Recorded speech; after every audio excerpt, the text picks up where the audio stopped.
मुरादानगर में हुआ है यूपी में कि बिल्डिंग गिरने से, वो दिन दूर नहीं जो दिल्ली में भी हो जाएगा।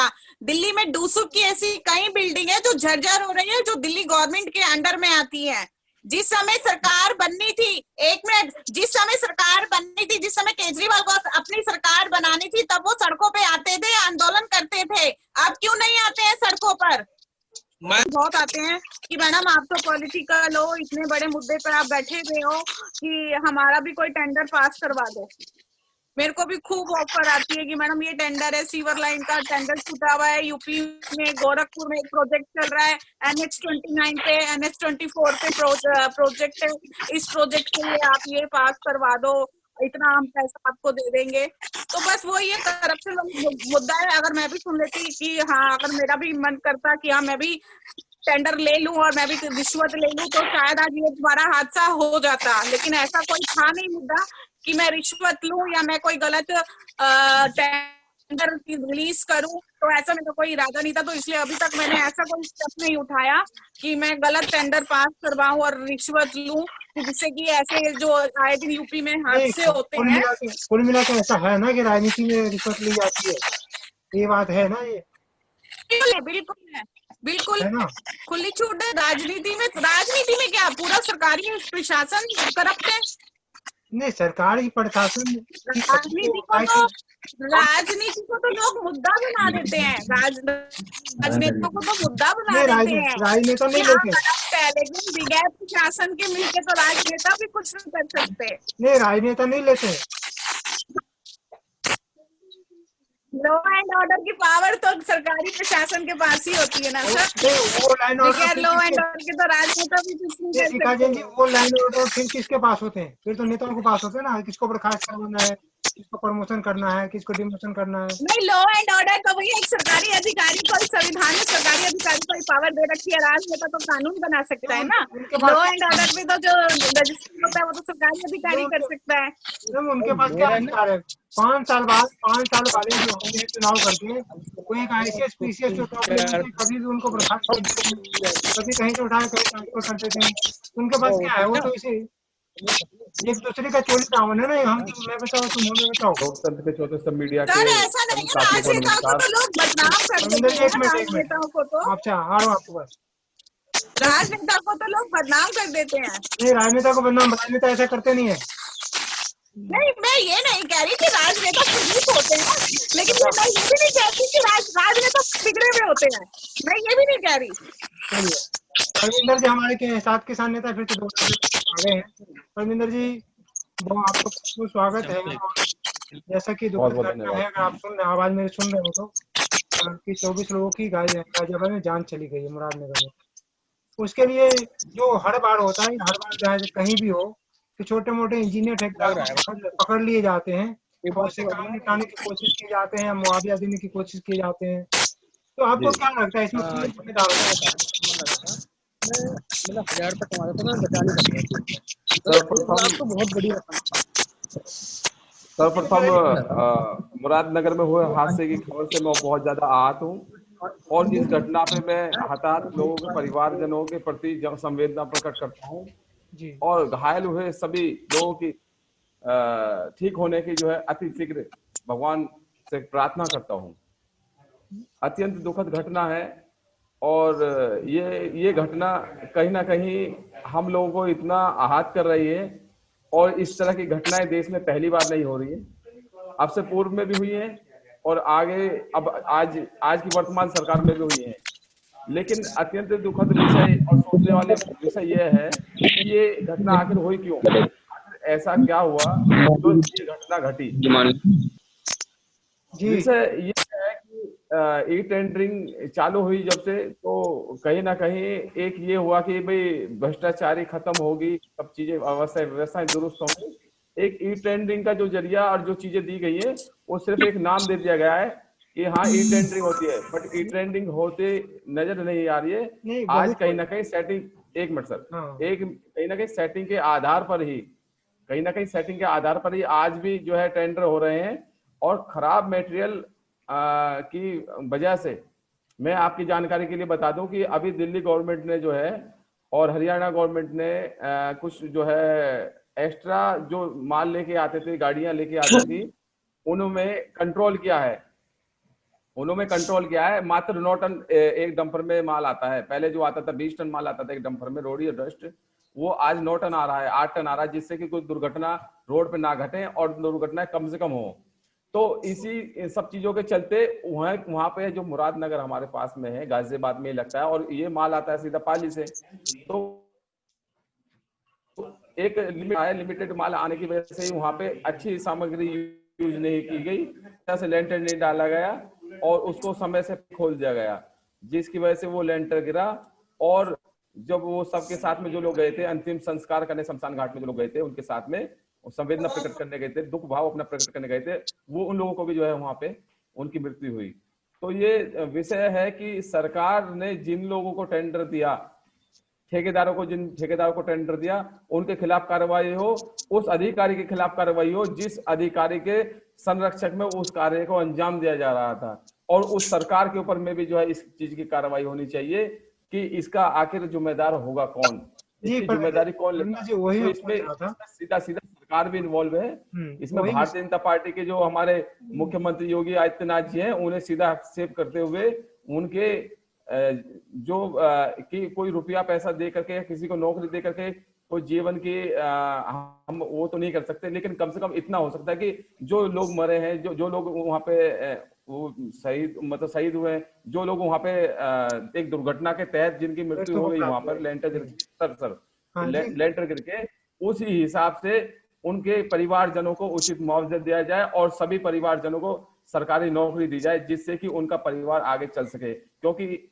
आदमी पैसे की पूर्ति तो हो जाती है, लेकिन आदमी की पूर्ति जीवन भर नहीं होती। किसी का भाई गया, किसी का बेटा गया, किसी का पिता गया है, ये जीवन में कभी इन सब चीजों की पूर्ति नहीं हो सकती। लेकिन कम से कम उन परिवारों के जो हताहत और जो उनमें आज स्थिति परिस्थिति इस तरह से जो हुई है, कम से कम उनका परिवार चलाने के लिए, उनके परिवार में और अच्छी से अच्छी व्यवस्था बनाने के लिए उन लोगों को नौकरी दी जाए।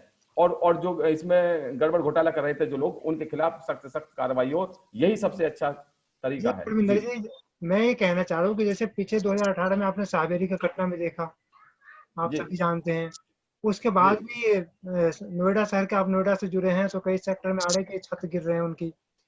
तो क्या इससे भी बड़ी हादसा होने से बचाया जाए, इसके लिए सरकार को क्या कदम उठाने चाहिए? क्या सरकार उठा रही है? हर बार की तरह फिर लिपापोती करेगी और 10 लाख की किसी को मुआवजा दे दो, मुआवजा से काम को खत्म कर लो? क्या ऐसा नहीं करना चाहिए? बात मुआवजे देने की नहीं है, बात इस बात की है कि जहां पर प्राइवेट बिल्डर कार्य कर रहे हैं, क्या वो सरकार से एनओसी लेकर के कार्य कर रहे हैं? एक विषय यह है, कहीं ना कहीं यहीं के अधिकारियों के साथ में मिली भगत करके वो एनओसी भी नहीं लेते, और वहां पे जो है बिल्डर फ्लोर बना करके आप कई जगह जाके देख सकते हैं, चाहे सावेरी का प्रकरण हो रहा हो या दिल्ली का प्रकरण रहा हो, ओखला का प्रकरण रहा हो, कई जगह ऐसी बहुत सारी ऐसी जगहें हैं जहां पर बिल्डिंगें गिरी हैं। और आज भी दिल्ली में भी ऐसी बहुत सारी जगहें, बहुत सारी कॉलोनियां ऐसी हैं जिनमें 8-8, 10-10 फुट की गलियां हैं। जरा सा भूकंप आ जाए तो वो बिल्डिंग जर्जर हुई पड़ी है, लेकिन उनका रिपेयर तक नहीं करा पा रहे। और ज्यादा दूर हमें जाने की जरूरत नहीं, नोएडा प्राधिकरण की बिल्डिंगों को आप देख लीजिए, जो नोएडा प्राधिकरण ने अब तो अपनी नई बिल्डिंग बना ली है, सेक्टर 6 की बिल्डिंग को देख लीजिए, वो भी जर्जर हुई पड़ी है, उन पर पलस्तर तक नहीं हो पा रहे हैं। आप आगे का फ्रंट तो देखें कितना चमका हुआ है, लेकिन पीछे बैक साइड जब आप जाके देखेंगे तो पलस्तर भी झड़ रहा है। तो घटना तो कहीं पे भी घट सकती है, लेकिन विषय ये है कि एक कोई नई बिल्डिंग गिर जाना और कोई पुरानी बिल्डिंग को गिर जाना, ये दोनों अलग अलग सवाल और अलग अलग जवाब है। कि जो नई बिल्डिंग थी, नई बिल्डिंग जो एकदम से गिरी, उसमें तो सरासर उस अधिकारी की ही गलती है। और ऐसी बिल्डिंगें जो खड़ी होती है जहां पर भी, उन्हें सबसे पहले सरकार को नोटिस देना चाहिए, नक्शा पास होना चाहिए, जब जाके ये सब कार्रवाई होनी चाहिए। लेकिन ना तो उनके नक्शे पास होते हैं और ना ही ये व्यवस्था बन पाती है। जी नहीं, इसके पीछे मान लो कि आप लोग तो राजनीति से भी आसपास रहते हैं, तो कौन लोग जुड़े हो सकते हैं? ऐसे तो है नहीं कि ठेकेदार ने सारा चीजें खा लिया या इंजीनियर ने खा लिया, कहीं ना कहीं उसके ऊपर भी दबाव होता होगा कि भैया तुम्हें इतना देना है, इतना लेना है। फिर वो उसमें से जो उसका बचता है उसमें से उसको मटेरियल भी लगानी है और अपने खर्चे भी निकालनी है। आखिर जैसे शिखा जैन जी कह रहे हैं कि राजनीति में बदनाम किया जाता है, तो मैं ये कहना चाहूँ कि 5 साल के बाद लोगों की, नेताओं की सैलरी जो इनकम है वो डबल कैसे हो जाता है? कैसे 5 की 10 हो जाता है? इनकम गरीब के गले पर पैर रखे, गरीब की छाती पे पैर रख के जब ये नेता आगे बढ़ते हैं, नेता जितने भी हैं, ये जब आते हैं सत्ता में आने से पहले जो चुनाव इनका जो प्रोपेगेंडा होता है, जिस समय जैसे आप ऐसे नहीं कह सकते कि जितने भी नेता हैं गरीब शिखा जैन जी आपसे कमेंट ले लूंगा थोड़ा। शिखा जैन जी आपसे कमेंट ले लूंगा मैं इसमें, आप एक एक करके। देखिए, मैं आपको देना चाहता हूँ मोहतरम जी, मैं आपकी जानकारी के लिए बता देना चाहता हूँ, अब से पूर्व में हमारे देश के मुख्य प्रधानमंत्री जी ने जो है कहा था कि भाई लोकल इज वोकल। आज लोकल इज वोकल कहाँ नजर आ रहा है आपको?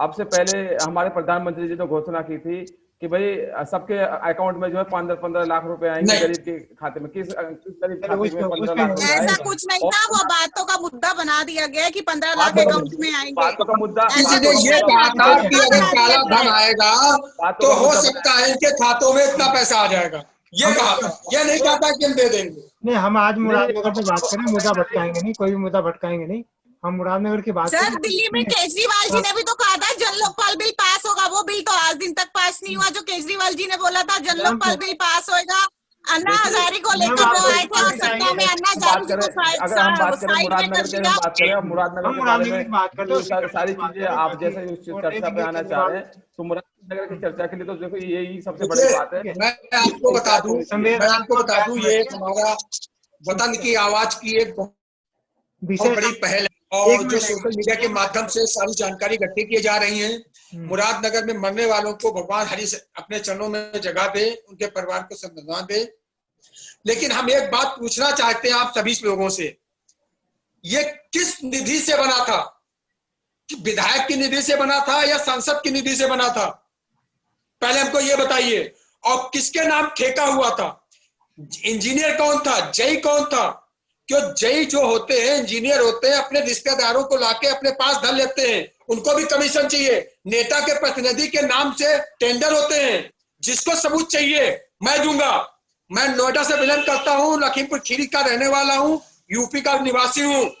कौन सा नेता है कैसा बता दीजिए, कौन सा नेता है कैसा बता दीजिए जिसका प्रतिनिधि कार्यालय में बैठ के अपने आदमियों के ठेके नहीं कराता हो? नहीं, गुप्ता जी भी है, विषय ये डॉक्टर महेश शर्मा जी को ले लीजिए, विषय ये नहीं, विषय नोएडा के 80% ठेके संजय बाली अपने आदमियों के नाम कराता है। यहाँ गटर में जो मास्टर डाला जाता है, पानी में बह जाता है।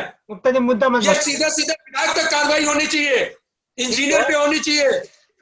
और नहीं, एक मिनट, नहीं मैं सच्चाई कह रहा हूँ। एक मिनट, ये मैंने देखा है। नहीं वो ठीक है, हर बात को हर मंच पे नहीं कहा जा सकता। अभी मुरादा नहीं, मंच पे कहा जा सकता है। पब्लिक मर रही है, नेता अपना कमीशन बना रहे हैं, प्रतिनिधि झूठे की दुकान पे काम करने वाला करोड़पति हो रहा है 5 साल में। हम अभी मुरादनगर की बात, हमारे शमशान घाट में दलाली करी जा रही है।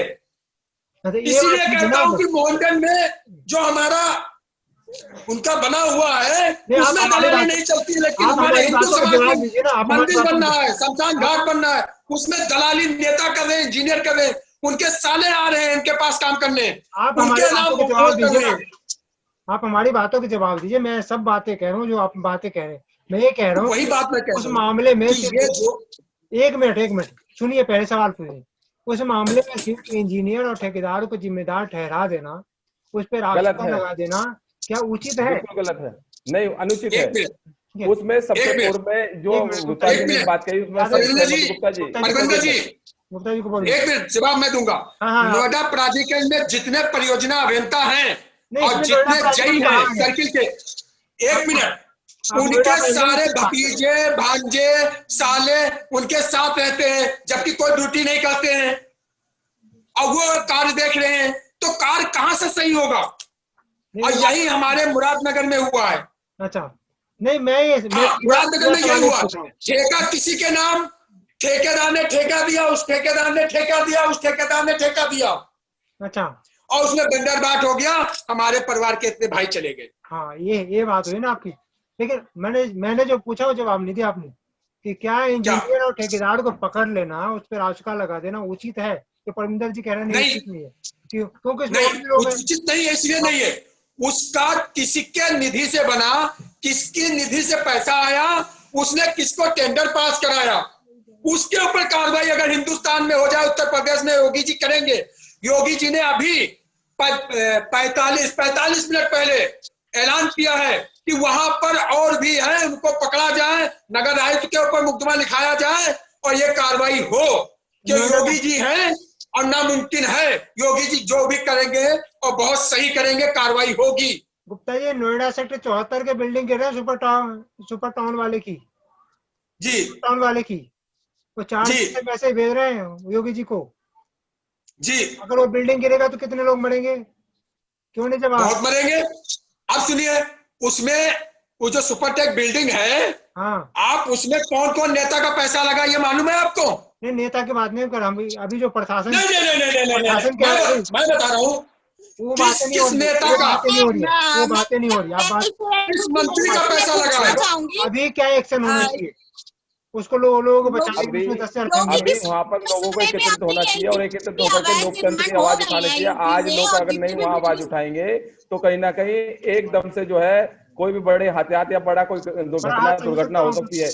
उससे पहले ही लोगों को जागरूक होना चाहिए।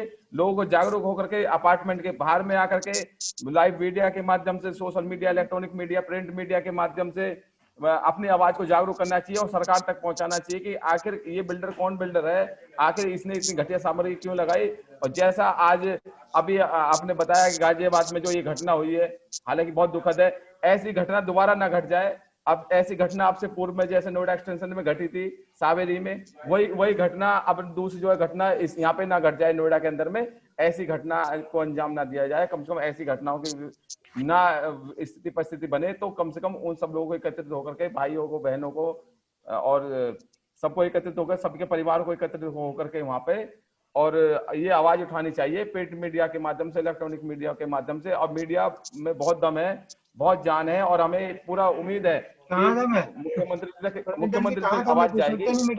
मीडिया की नहीं सुन रहा है कोई। देखिए जी, गोदी मीडिया भी है और गोदी मीडिया से अलग भी बहुत सारी मीडिया है जो काम कर रही है देश के हित के लिए काम कर रही है। इस बात पे कभी हम आप मिलके करेंगे आमने सामने देश के हित के। आप जब भी वहां पे आए, आपका हार्दिक स्वागत है। आप हमें बताएं, हम भी अपने संगठन के माध्यम से, भारतीय किसान संगठन के माध्यम से, रेहड़ी पटरी एसोसिएशन के माध्यम से, क्योंकि आज जनमानस के हित की बात है, जनमानस के जीवन की बात है। और जनमानस के जीवन की जब हम बात करते हैं तो चाहे कोई भी संगठन हो और कोई भी रेहड़ी पटरी एसोसिएशन हो, उन्हें जनमानस के हित के हिसाब से आवाज जरूर उठानी चाहिए, क्योंकि जीवन है तो सब कुछ है जी। कहते हैं ना, जल है तो जीवन है और अगर जीवन है तो सब कुछ मुमकिन है। उसी आधार पर आज सुपरटेक केप टाउन के अंदर में जो ये इस तरह से जो मामला नया उभर के आया है, आपने बताया है, आप वहां पे आए तो आप हमें जरूर अवगत कराएं। हम अपने बैनर तले रेहड़ी पटरी एसोसिएशन के द्वारा उसकी आवाज को जरूर उठाएंगे और उस आवाज को इतनी दूर तक लेके जाएंगे और हमें पूर्ण उम्मीद है कि उस पर जरूर कोई ना कोई कार्रवाई होगी और नोएडा प्राधिकरण उस पर कार्रवाई जरूर करेगा। हमें पूर्ण उम्मीद है। हमारे साथ अपर्णा शर्मा जी है, बहुत देर से इंतजार कर रहे हैं। अपर्णा जी, अपर्णा शर्मा जी है, शायद ड्राइविंग कर रहे हैं क्या आप? क्या करें, इस वक्त यहीं पे बैठे हुए हैं। अच्छा। चलिए, ये जो मैं आपसे सवाल पूछना चाह रहा हूँ कि एक संवेदना की विषय है, ये विषय कोई बहुत ही संवेदनशील और संवेदना भरी हुई है। हम सभी जब से ये खबरें आई है, जब से हम सभी के हृदय विदारक चीजें हैं जो सीन देखा है कि वहाँ पे बताने लायक भी नहीं है, हम लोग नहीं बता सकते इसको। तो आपको इसमें क्या लगता है कि कैसे घटना जो हुई है, अचानक लेंटर गिर गई है, नया ही बना था वो हाल फिलहाल में, और उसके लिए इंजीनियर और ठेकेदार को गिरफ्तार कर लिया गया और राजपा लगाने की बात मुख्यमंत्री जी ने कह दिया है, ठीक है। बाकी अभी खबर आ रही है कि डीएम और एसपी पे भी कहर हो सकता है, लेकिन क्या सिर्फ इतने करने से ही काम चल जाता है? क्यों प्रशासन हर बार ऐसी मौका देती है कि ऐसी घटनाएं होती? बार बार समझने वाली बात तो यही है कि ये हर जगह से बार बार ऐसे ही खबरें क्यों होती है। पहले एक तरफ हो गया, फिर अब दूसरी बार हुआ, फिर तीसरी। मतलब सरकार भ्रष्टाचार को रोकने का कोई वो नहीं बना रही है, खाली ये हर बार जो है कहीं यहाँ का लेंटर वहां। तो क्या वो चेक नहीं करती कि जो टेंडर जिनको दिए जा रहे थे क्या वो वाकई ही है या नहीं, उन्होंने कभी इस प्रपोजल पे काम किया है या नहीं किया है, क्या कोई चीज विचाराधीन होती है इस पर या नहीं। खाली इंजीनियर पर उंगली उठाया जा रहा है या कॉन्ट्रैक्टर। ऐसी बात ये कि इस चीज को, इस प्रोपोजल एक्ट में लाया कौन, किसने इसको स्वीकृति दी? जब इसको स्वीकृति दी तो जो चीज इसको चलाया जा रहा है क्या वो सही मापे से चल रही है या नहीं चल रही? खाली एक इंजीनियर ही रिस्पॉन्सिबल नहीं हो सकता है, इनके ऊपर के अधिकारी भी रिस्पॉन्सिबल है, जो वो चेक नहीं करते कि उनके नीचे लेवल के लोग अपना कार्य सही तरीके से कर रहे हैं या नहीं। कार्रवाई यदि हो तो सब पर किया जाए, जहां से शुरू हुआ है जहां अंत हुआ वहां सब पर, क्योंकि उसका नुकसान एक आम जनता भुगतती है और उसका कोई भी जिम्मेदारी उठाने को तैयार है। मेरी योगी सरकार जी से एक ही विनती है कि मैं ये जानना चाहती हूँ कि हर बार कहीं ना कहीं सिर्फ हादसे होते हैं, लेकिन उस पर कोई कार्रवाई ऐसी सख्त क्यों नहीं होती, आगे रोकी जाती?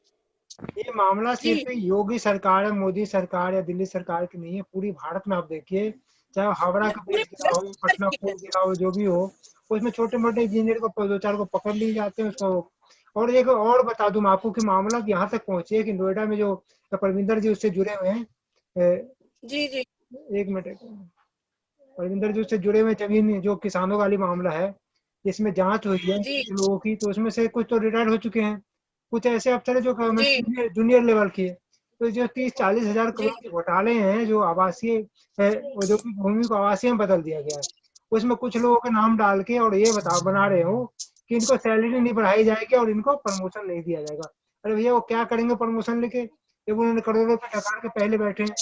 तो ये हर जगह की है, तो क्या इनके लिए कोई नियम बन सकता है कि आगे भी हम लोग बने, ऊपर वाले भी जिम्मेदार हो इसके, किसी नीचे वाले को पकड़ लो, इंजीनियर को पकड़ लो, चपरासी को पकड़ लो, अंदर बंद कर दो, करोड़ों रुपए दे दो उसे। हम कभी किसी से कभी बात करते हैं तो हमेशा निचले क्रम का व्यक्ति यह कहते हैं कि अधिकारी बदलता रहता है, हम नहीं बदलेंगे। ये हमने हर जगह सुना है। कार्रवाई अधिकारी पर की जाती है लेकिन उसके अंजाम कभी नहीं निकले आज तक। अगर ऊपर सख्ती बरती जाती, अगर ऊपर वाला अधिकारी नीचे सख्ती बरतता, तो शायद नियम भी बदल जाते और आदमी को भी डर आ जाता कि हम कार्रवाई करने वाला भी व्यक्ति है, लेकिन कहीं पर भी कार्रवाई आज तक सख्त हुई नहीं है। अगर नियम कानून की प्रक्रिया से चला जाए तो फिर नियम कानून पालन होता ही नहीं है। अगर ये होने लग जाए तो क्या यही तो कहीं फंसा हो जाए और वो हर बार रिपीट होता चला जाए। कार्रवाई निचले कर्मचारी पर हुआ जाता है, ऊपर वाला अधिकारी बच जाता है। कई जगह ऐसा होता है कि ऊपर वाले अधिकारी का तबादला हो जाता है लेकिन उसको सस्पेंड या नौकरी से बर्खास्त नहीं किया जाता, या फिर उसको पारदर्शिता की नजर से देखी नहीं जाती। आम जनता के बीच में लाके कार्रवाई क्यों नहीं की जाती? जी जी, बहुत अच्छा। आप ये बताइए ना, पारदर्शिता है कहाँ? तो कमरे के 4 कमेटी का गठन कर दिया जाता है, वो क्या करती है आपको पता नहीं। मीडिया का भी बहुत बड़ा रोल है, बड़ा योगदान है कि मीडिया वही बात बताती है जो वहां से बताई जाती है, वो असली कार्रवाई नहीं। मीडिया तो ये है कि देखिए आपकी बात कर दिया तो बड़ी मीडिया। परविंदर जी कह रहे अभी, चलिए कोई बात नहीं, गुप्ता जी से माध्यम है जो कि आप हमें से जोड़ते हैं, आप लोग हमें सच से अवगत भी कराते हैं, आप ही लोग एक आईना भी दिखाते हैं। सच से वाकिफ करना अगर मीडिया का काम है, एक आम जनता का चक्कर है, तो ऊपर अधिकारियों की कार्रवाई करना और इस पर भी सख्त एक्शन लेना एक मीडिया की जिम्मेदारी भी आम जनता की बनती है। आम जनता भी क्या करती है, वो भी सिर्फ वो देखती है जो दिखाया जाता है। जी जी, लोकतंत्र का चौथा स्तंभ मीडिया है, और लोकतंत्र का चौथा स्तंभ मीडिया इसलिए नहीं कहा जाता। आज सच को सच और झूठ को झूठ जो है सच्चाई दिखाई जा रही है, और आपकी सच्चाई के आधार पर ही और आपकी ताकत के बल पर ही आज रेहड़ी पटरी एसोसिएशन ने जो है शहर को जो आज स्थिति परिस्थिति जो बनती जा रही है, ट्रैफिक से जाम से मुक्त जो हुआ है और गरीब को उसका जो अधिकार मिला है, ये मीडिया का इसमें बहुत बड़ा सहयोग रहा है, बहुत बड़ा योगदान रहा है, जिसके बल पर आज गरीबों का परिवार व्यवस्थित होते नजर आ रहा है। आपकी जानकारी के लिए बता दो, लगभग 8 से 10 हजार जो दुकानें हैं वो व्यवस्थित हो चुकी हैं। उन 10,000 लोगों का परिवार को अगर हम इंक्लूड करें तो लगभग में 80 हजार लोग बैठते हैं, 80-90 हजार लोग बैठते हैं। तो 80-90 हजार लोग कहीं ना कहीं व्यवस्थित हो गए और 80-90 हजार लोगों को आज कहीं ना कहीं रोटी मिल रही है। ये 2700 लोगों को व्यवस्थित किया गया है। तो गुप्ता जी कुछ कह रहे हैं, गुप्ता जी कुछ कह रहे हैं। 2700 लोगों को व्यवस्थित किया गया है, जिसके हाँ। हमारे पास पूरे सबूत है, खाके हैं जी। 2700 लोगों को अभी तक नोएडा में लाइसेंस वितरण का गिरा हुआ है, जिसमें 1700 लोगों को लाइसेंस दिया गया है, 1300 लोगों को अभी लाइसेंस देना बाकी है प्राधिकरण को। क्यों? प्राधिकरण आप जानते हो क्या करना चाहता है, अपने इर्द गिर्द के लोगों को वहां पे बसाना चाहता है, इसलिए देर करे कि माननीय मुख्य कार्यपालिका नहीं वो की वजह से हम लोगों को आज रोटी मिल रही है, मीडिया आवाज की वजह से। नहीं, वो तो हम देख रहे हैं, लेकिन मैं ये गुप्ता जी एक आपसे फाइनल कमेंट भी, क्योंकि जैसा चाहता आप 4-5 लोग जुड़े हुए हैं, तो कि आखिर इन भ्रष्टाचार को खत्म कैसे करें? कि जो अगर आप लोग एक बात सुनिए, 1 मिनट, कि ये भ्रष्टाचार कोई ऐसा नहीं होता कि जो नेता भी भेजते हैं वो हम ही भेजते हैं, जो अफसर भेजते हैं वो हम ही भेजते हैं, हमारे बीच का ही होता है। तो क्या हो गया कि हमारे नीचे से ऊपर तक सारे करप्शन है, और ऐसे बार ऐसी घटनाएं होती रहती है, और जांच भी होता है, जांच के नाम पे कमेटियां होती है, और कई साल चलता है, उसके बाद कोर्ट आते हैं, कोर्ट में कई मुकदमा फाइनल होते कई मैंने ऊपर चले जाते हैं, जहाँ पे घटना हुई वहीं पे चले जाते हैं। ठीक है, तो क्या वजह है कि ऐसी भ्रष्टाचार कम नहीं हो पा रहा है? चाहे वो योगी जी हो, मोदी जी हो, कोई और भी सरकार। अगर कोई बीच में ना बोले तो मैं इसका जवाब दूं। हाँ, कोई नहीं बोले। उसका सवाल ये है कि मेरी उम्र 52 साल हो गई है जी। ठीक, मैं लखनऊ रहने वाला हूँ, दारू सभा में हमारी बचपना कटा है, जवानी कटी है जी। विधानसभा दारू सभा में, विधायक निवास में। अब मैं आपको शीला दीक्षित के से आपको हम करवा रहा हूँ, वहां से आपको शुरुआत कर रहा हूँ। हमारे शीला दीक्षित, एक मिनट, हाँ, 1 मिनट। शीला दीक्षित के भतीजे बाला दद्दू हैं, जो आयकर कमिश्नर है नोएडा में। उनके घर में एक कप नहीं था जिसमें चाय पी ले, वो शीला दीक्षित के भतीजे थे। उन्होंने दारू सभा में रह के पढ़ा और वहीं पर अपना पढ़ाई पूरी की, बने। आज बताइए तनख्वाह के अलावा उनके पास कितनी प्रॉपर्टी कहां से आई है, इसका कोई हमें जवाब दे दे। दूसरी चीज, चलिए मैं नोएडा से बिलोंग करता हूं, नोएडा में इस टाइम हूं, और नोएडा में जितने भी परियोजना अभियंता 10-10, 15-15 साल से यहाँ टिके हैं, उनकी संपत्ति कितनी हो गई? जब सर्विस पे लगे थे तब पैसा कितना था, और आज वो भी उनकी संपत्ति हो गई, उनके रिश्तेदार भी, कोई बिजनेस नहीं है, कहां से पैसा आ गया? सबसे पहले हमारे माननीय मोदी जी ने कहा था कि सब ऑफिसर अपनी संपत्ति का ब्यौरा दें और नेता दें। आज तक क्यों नहीं दिया गया? इतने गोद में गांव लिए गए, वो गांव आज तक गोद में ही रह गए, गोद से बाहर नहीं उतरे।